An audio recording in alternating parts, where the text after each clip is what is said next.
umat Islam ingin dicintai oleh Allah Subhanahu wa taala, kembalikan umat Islam kepada masjid. Man alifal masjid alifahullah. Kata Nabi, siapa yang mencintai masjid, maka Allah akan mencintainya. Nabi SAW membina sahabat, itu dibina oleh Nabi Muhammad SAW di mana? Di masjid. Sahabat Abu Bakar, Umar, Utsman, Ali, sahabat-sahabat yang lain dibina oleh Nabi Muhammad SAW adalah di masjid. Kenapa Pak hari ini umat Islam mesti kembali kepada masjid? Yang pertama kata Nabi, kalau kita ke masjid menjadi tamu Allah. Tamu Allah. Sekarang ini kita duduk di sini, tamu siapa Pak kita? Ibu-ibu? Tamu Allah.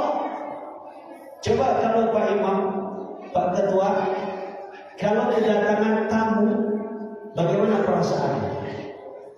Kalau kita kedatangan tamu, perasaan senang. Kalau kami ada orang Palembang, saya rasa hampir sama dengan orang Padang. Saya kalau masih kecil dulu, kalau ada tamu, maka orang tua saya mengatakan, nak, utang dulu ke kedai katanya. Utang gula, utang kopi, utang makanan. Kenapa? Untuk memuliakan tamu. Betul. Saya rasa semuanya kan kalau kita kedatangan tamu senang. Nah, kira-kira Allah Subhanahu wa taala senang enggak kalau kita menjadi tamu Allah? Yang pertama kata Nabi, kalau kamu menjadi tamu Allah, satu kali kita menjadi tamu Allah, satu kali sholat, maka kata sahabat Abu Hurairah, maka Allah Subhanahu wa taala nanti di akhirat, di surga, Allah menghidangkan satu hidangan. Pak, kalau Allah yang menghidangkan satu hidangan, kira-kira dapat dibayangkan enggak makanannya? Allah yang menghidangkan satu hidangan. Kalau kita 5 kali menjadi tamu Allah, 5 kali Allah menghidangkan. Bagaimana kalau 1 tahun? Bagaimana kalau 2 tahun, 3 tahun? Sementara 1 bulan saja 135 kali kita bertamu di rumah Allah. Hari ini coba kita lihat, kalau hari ini orang Islam menjadi tamu gubernur, dipanggil oleh gubernur, bagaimana perasaan kita? Senang kan? Senang. Itu tamu gubernur. Bagaimana kalau tamu presiden? Senang. Nah, sekarang kita hari ini, saat ini menjadi tamunya Allah Subhanahu wa taala. Kemudian hadirin, kenapa Nabi Muhammad SAW membina sahabat di masjid? Supaya orang Islam ada hubungan dengan masjid. Kalau orang Islam ada hubungan dengan masjid, Nabi katakan masjid adalah Baitul Mukminin, rumah orang beriman. Masjid adalah rumah orang beriman. Nah, Nabi katakan kalau kamu lihat laki-laki yang bolak-balik dari rumah ke masjid, maka Nabi katakan fashhadu lahu bil iman. Aku bersumpah dengan diriku, iman sudah tertancap di dalam dirinya. Dulu waktu saya tinggal di Madinah, itu Pak, kalau azan dikumandangkan, toko-toko itu tidak ada yang tutup. Kenapa? Karena semua yang punya toko-toko ini dia datang ke masjid. Kalau ada orang misalnya berjalan, dia berjalan nggak sholat, itu ada patroli. Patroli ini akan mengatakan kemana kamu.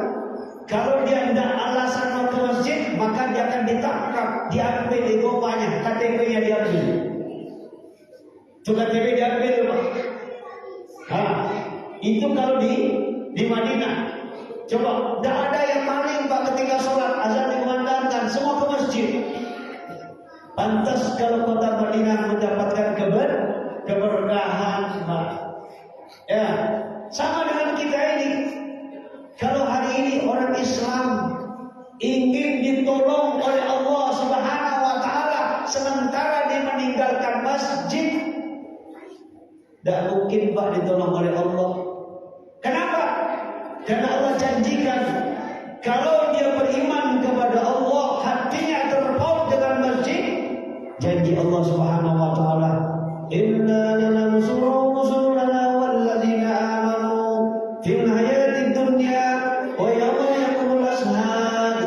Sungguh kata Allah Subhanahu wa taala, aku akan menolong rasul-rasul kami dan orang beriman. Orang beriman ditolong oleh Allah di dunia ini, ditolong oleh Allah.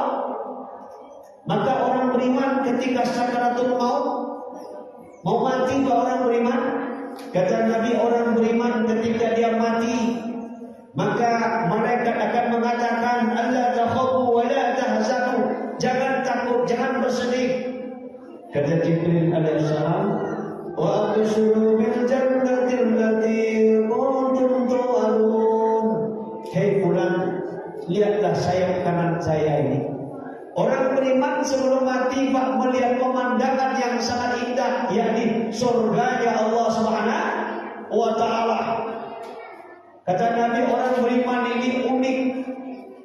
Malaikat Israel ketika mau mencabut nyawa orang beriman, malaikat laporan sama Allah, ya Allah, ini kontraknya hambamu bulan bin bulan ini tinggal beberapa menit lagi habis. Tadi saya coba mencabut nyawanya dari tangannya, dari kakinya, dari matanya, dari telinganya. Kok tidak ada pintu untuk mencabut nyawanya? Sedangkan mencabut nyawa ini adalah mutlak tugas yang kau berikan kepada hamba-Mu ini. Ternyata Allah hendak memuliakan orang beriman. Karena kata Nabi, orang beriman tidak akan mati sebelum melihat tempatnya, yakni surganya Allah Subhanahu wa taala. Kata Allah, coba kau tempelkan di depan matanya tulisan kalimat la ilaha illallah Muhammadur Rasulullah. Kau tempelkan di depan matanya, kemudian dia membaca kalimat ini, seketika itu engkau cabut nyawanya. Berbarengan ketika dia mengucapkan la ilaha illallah, kau cabut nyawanya. Maka saking mudahnya orang beriman, kata Nabi dalam hadis, Anas bin Malik mengatakan, wa yakhruju ruhul mu'min min jasadi kama yakhruju sahru minal ajin. Kata Nabi, dicabutnya nyawa orang beriman itu dimudahkan seperti mencabut rambut daripada adonan roti.